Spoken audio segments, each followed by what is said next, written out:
Assalamualaikum warahmatullahi wabarakatuh. Perkenalkan, nama saya Ahmad Fatin Muzaffar dari Program Sastra Indonesia kelas B angkatan 2024. NIM saya 030 2042 4028, kurang lebih seperti itu. Lalu di sini saya video ini saya tujukan terkhususkan untuk tugas kemahiran bahasa Indonesia UTS yang saya ambil temanya adalah bulan suci Ramadan, beberapa kemuliaan bulan suci Ramadan atau kelebihan-kelebihan yang tidak dilakukan terhadap bulan lain selain bulan suci Ramadan.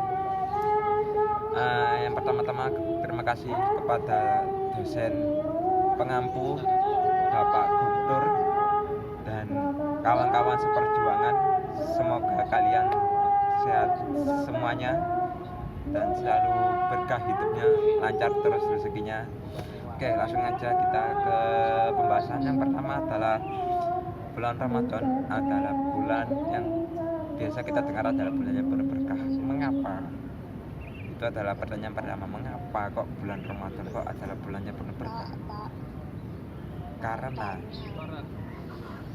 Karena bulan ini itu terdapat beberapa peristiwa yang nanti saya akan jelaskan satu persatu, yang dimana peristiwa ini adalah peristiwa besar dalam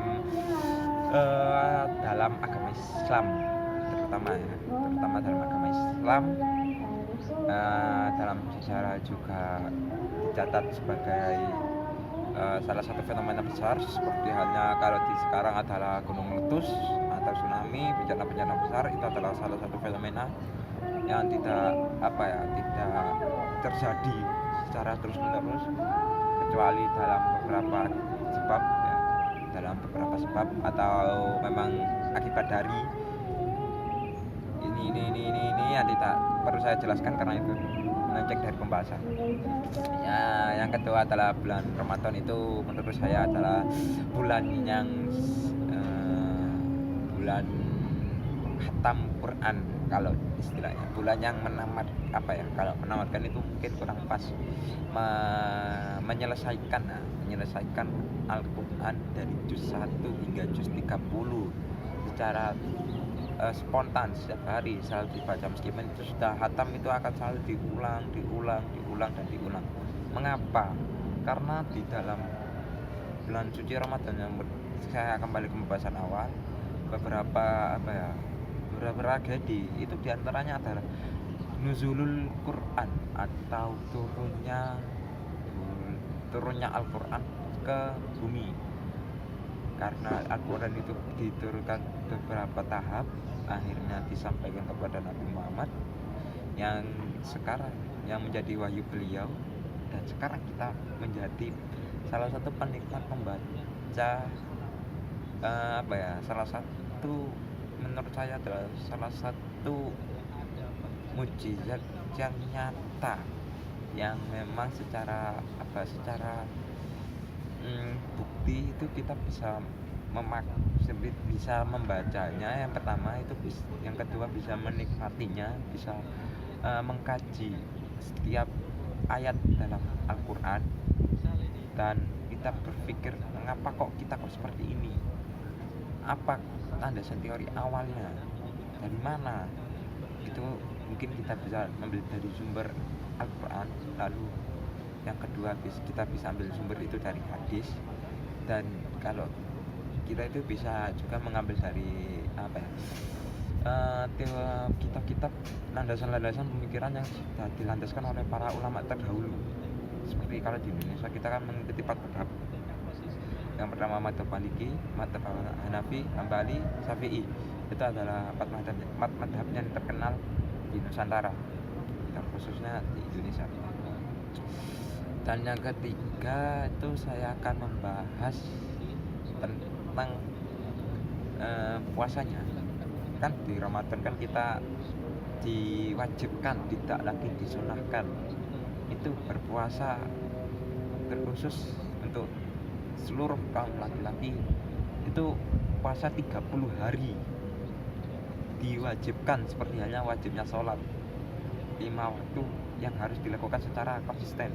Tidak boleh ada yang bolong. Kalau ada yang bolong itu akan mendapatkan dosa. Kita semua sudah tahu itu.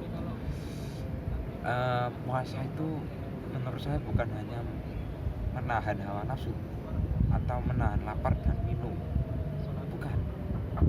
Di puasa itu kita diajarkan tentang bagaimana kita bersabar, kita menerima keadaan dengan lapang dada, kita berkata kotor, terutama yang intinya tidak melakukan dosa, baik itu yang kecil hingga yang besar, baik itu yang terhitung dosa yang sering kita lakukan di setiap hari sebelum bulan suci Ramadan, hingga dosa-dosa besar yang mungkin pernah kita lakukan satu atau yang pernah kita lakukan ataupun tidak, mungkin semoga saja tidak pernah melakukannya, karena dosa besar itu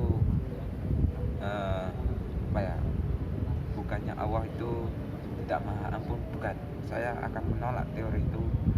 Kalau ada yang bilang kamu lakukan dosa Allah tidak akan mengampuni, itu saya akan menolak secara terang-terangan. Karena apa? Karena Allah itu maha pengampun. Benar, Allah itu maha perkasa, maha adil, tapi Allah itu juga memiliki sifat maha pengampun. Saya akan menolak secara konsisten kalau tidak diampuni. Dosa besar menurut saya adalah gimana ya, seperti kotoran yang sulit untuk dihilangkan. Nah, seperti itu, mungkin ibaratnya seperti itu. Kalau memang kurang lebihnya itu mungkin bisa mencari apa saja dosa kecil, apa saja dosa besar.